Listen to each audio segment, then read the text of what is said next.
A few weeks ago, I visited Oluwo Market in Epe, but the region had other gems to serve up in the way of beautiful farmlands, offering up the freshest vegetables. I was lucky enough to visit 2 farms. So let's explore them, eat and make more friends on Food Journey.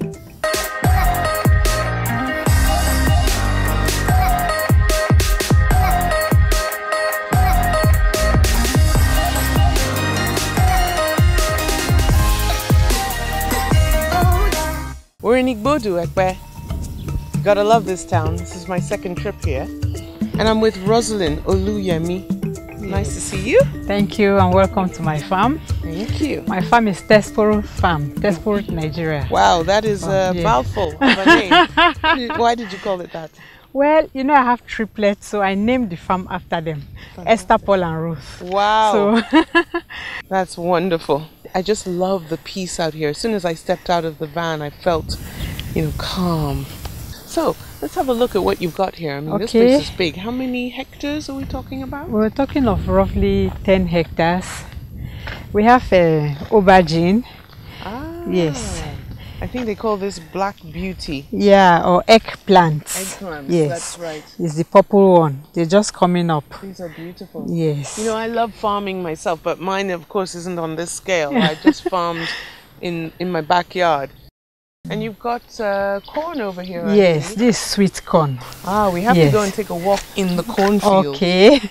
So maybe you lead the way, because I don't want to step on anything I shouldn't be stepping on. Let's go to the middle of the cornfield. All right. Yes. After you. But I don't know how you do it. You don't have farm shoes. I'm not wearing farm shoes. These ones today, are not really I'm wearing good. Sandals. I thought I was being cool. Yeah, okay.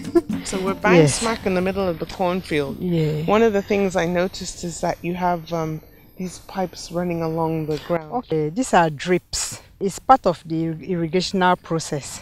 So you don't need to start wetting water the normal manual way we used to do. Next, it was off to see the cucumbers. Most of these had been harvested, but there was still some left to see growing, and a chance for me to pick one myself. Good morning. Good morning, madam. How are you? Fine, thank you. Excellent. I see you're busy at work here harvesting cucumber. This is really, I love this. It's so fresh, Yes, and the hard. Everyone have a beautiful. Wow, this one's coming home with me. I'm really interested to see how do you pick them, and to see if there are any that maybe I could even pick. Can I pick that? Yes, it's okay. Okay. Ow! There's a few prickly things here. Yes. So what do I do? Just twist and or just Yes. Okay, great. See, but even though this is a lost color, it's still, it's still hard. It's still edible. Well, we farmers will not eat this because we'll look at it like it's overgrown. The cucumbers grow upwards. Staking is where bamboo poles support a system of vertical ropes which accommodate that growth. An old yellow graveyard of cucumbers left behind after harvest are beginning their journey of disintegration back into the soil. Rosalind had beetroot, baby lettuce and chilies growing. There's a demand for pepper, of course. Yeah, there's a demand. Every Nigerian eats pepper. Of course. Every Nigerian. In fact, our stews are pepper. That's right. If they don't have pepper, then it's not stew.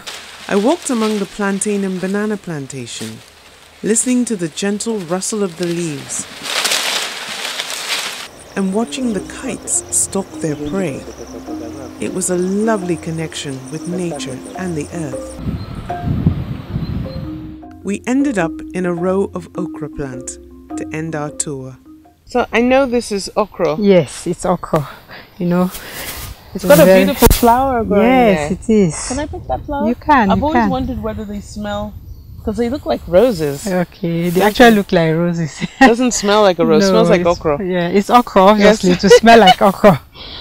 Yes, okra actually emanates from here. So I just picked off an okra. Yes, you did. Sorry.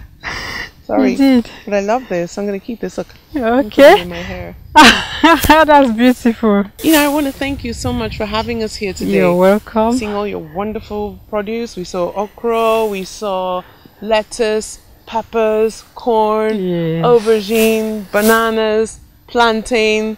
It's like the Garden of Eden. Rosalind is to be commended for her passion.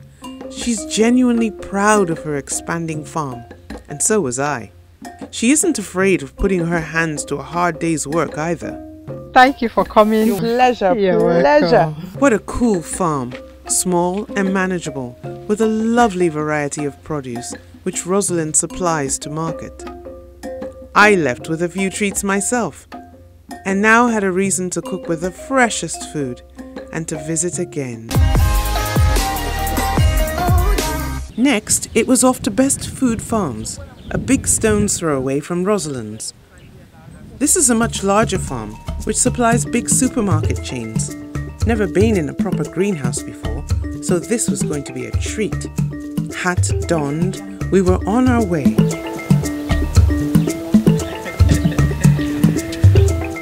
I'm with Tunde today, who's the supervisor of Best Food Farms. And Tunde, could you tell us what does your job entail really as supervisor? Yeah, well, my job as a supervisor is just to make sure that everything on the farm is going smoothly. No lapses, that the workers are doing their job as assigned to them by me, and make sure that everything is in order. Great. Thanks very much for the hat today. Yeah, you're welcome. How do I look? Farmerish? Yeah, you look very much like a farmer. The first thing I want to see, of course, are these greenhouses over here. So can we take a walk and have a look? Yeah, follow me. Okay, I want to stop here because I see some beautiful okra plants. Okay. They're all in bloom. We actually just stopped at another farm when they were in their sort of infancy. Okay. So can we just have a look at these? Yeah, sure. Oh, wow. You can see the little baby ones here. Yeah, that one's just coming up. This one is huge. Yeah. My goodness. Yes. Can I pick it? Because I know it's Sure, overgrown. Yeah. Wow. It's tough to get off. Okay. Great. Okay, so this one obviously is too big to pick. And you can see, I know in the market, when you go to the market, they sort of do this. Yeah. You can see that this one didn't sort of pop off quickly, and that's just but this is great. I'm just going to keep this just for the size of it. So tell me, what's a good size to pick? Like this one over here? This one is a very good size to pick. Ah, that's beautiful. I love that one. This one is still small a bit. Can we just pick that one? Oops, my hat is trying to fly off. Look at the difference. Okay, so this is what we want, and this one is overgrown. So I'm going to do the little test. See, look at that. The difference. It just pops right off. That's what we want. That's a beauty. To keep the plants watered, the crops are irrigated by drip system through pipes. 28,000 litres of tank water, elevated so the gravity takes it down, is an innovative method. Next, Tunde took me inside two of the greenhouses, one for tomato cultivation and another growing California multicolored capsicums. Wow, look at this. I love this greenhouse. Oh, thank you. It's like one huge mosquito net. So can we get to go inside? Sure, very. Thank you. Wow. Look at this place. This is amazing. This is the first time I've actually been in a greenhouse, a proper greenhouse. Yeah, so this is really thrilling for me. Yeah. The tomatoes are supported by the same type of rope support we saw with the cucumbers in the other farm. And next it was off to see the bell peppers. Tunde has brought me into another greenhouse, and this one is lush like a forest, isn't it? Yes. I'm really happy being in here. I feel cozy actually. Yeah, exactly. And we have green peppers, bell peppers. What did you call them? The California Wonder, bell pepper. California Wonder, and they truly are a wonder. But I saw a red one in the corner. Yeah, there's one here. Ah, there it is. Yeah. Can you see that? That's a beautiful red one. I think I can see a letter S on that for Sonia. Can we take this one? Yeah. I'm getting quite a collection here of things. I've got my okra, I've got my tomato and my pepper. Gorgeous. I love these sort of autumn colors. Very pretty. Last, the habaneros. We recognize these beauties and use them in a variety of a lot of West African cooking. Some like it hot. I'm gonna pick this one. I know how hot these are, so I actually don't have to try it. And they are very fragrant. Beautiful. Again, this lovely red and green and yellow coming out here. This is a forest. Wow. That's amazing. Okay, we better come out of here before we get too hot. The plants are able to thrive in these optimal conditions, and the netting keeps out pesky creatures like millipedes. I really want to wash this tomato because I'd like to take a bite. Have a bite. So let's go to the tank.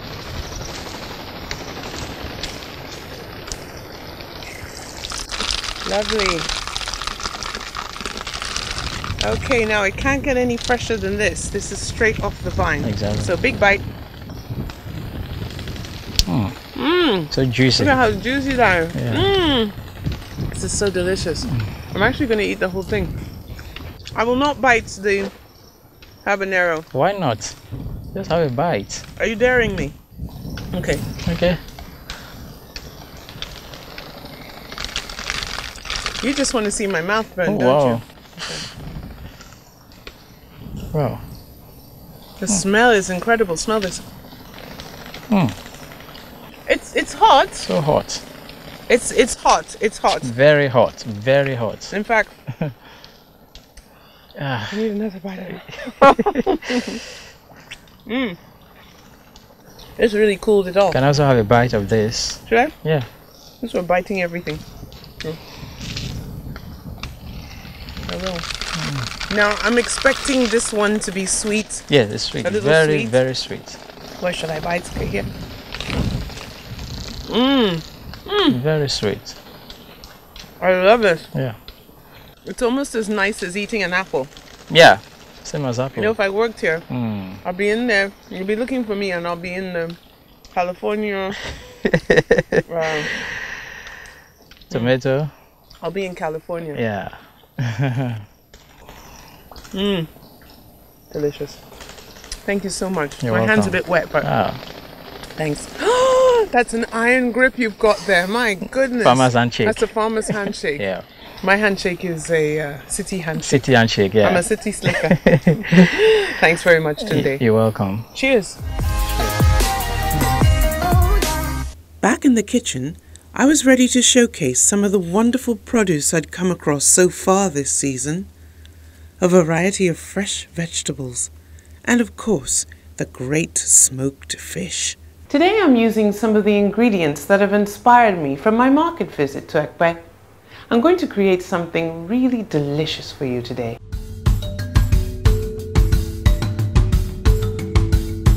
I'll be making you a fusion dish using local ingredients and employing an Asian technique called stir frying, where you cook food at a very high temperature for a short period of time. I'm using ugu, which is a local vegetable, and it's nice and hearty and earthy. It makes me feel like I'm eating something really healthy from the ground. And I'm going to be using these beautiful peppers. I've got some sweet peppers and I've got some very hot peppers. I like the colors because we need to eat with our eyes as well as our mouths. And I've got some other ingredients here. I've got some onion, I've got some ginger, and I've got some garlic. And of course, the star of the show, this beautiful smoked fish. First, clean out the inner guts of the fish and wash well. And then steam. The ugu leaves must be thoroughly washed, cut and boiled before they can be stir-fried. Cutting the vegetables relatively the same size allows for even cooking. Beautiful colored food enhances the eating experience, I think. That's the value of having access to farm fresh produce. Crushing the garlic disperses the flavor evenly throughout the food. Drain the water from the ugu leaves.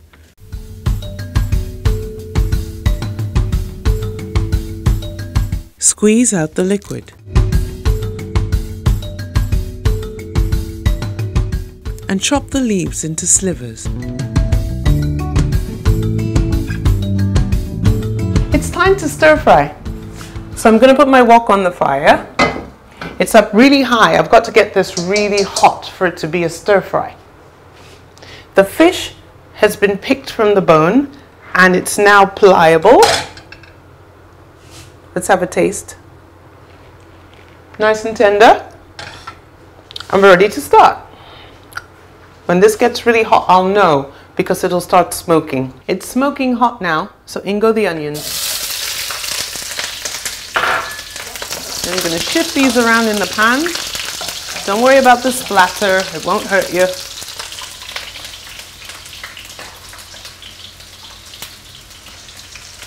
And now I'm going to put in some of the peppers, some yellow, some green, and some red.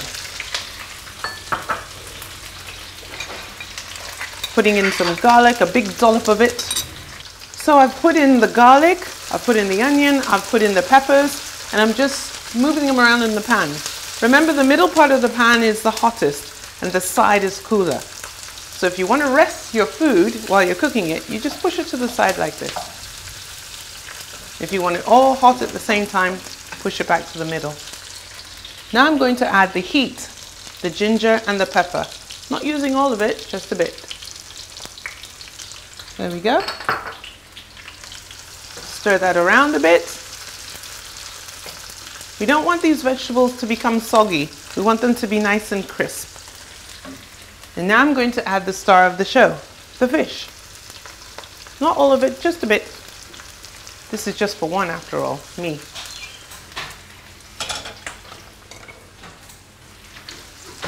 Stir fry that around for a while. So we've added our onion, our garlic, our ginger, our sweet peppers, and our fish. I love the colors in this pan right now. Absolutely fantastic. And now it's time to add the ugu. Look at that rich green color. I think it's time to use 2 bits of equipment. And we're just stirring that all together.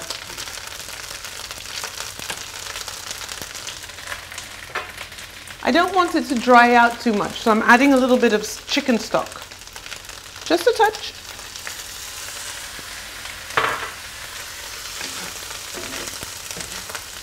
And we're stir frying that. See all those beautiful colors together.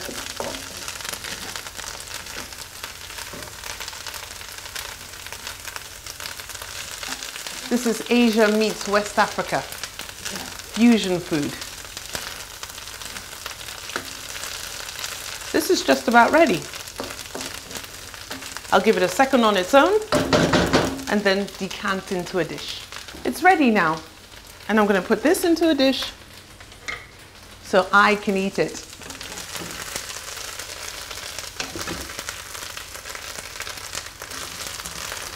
I want to make sure I get some of everything. It's time to try this now, and I'm really excited to do that. You get some of the pepper, some of the fish. This is amazing, and I know you're going to like it too. This dish can be eaten with any of our traditional starches, but in this day and age of eating uber healthy, I'm going to have it just like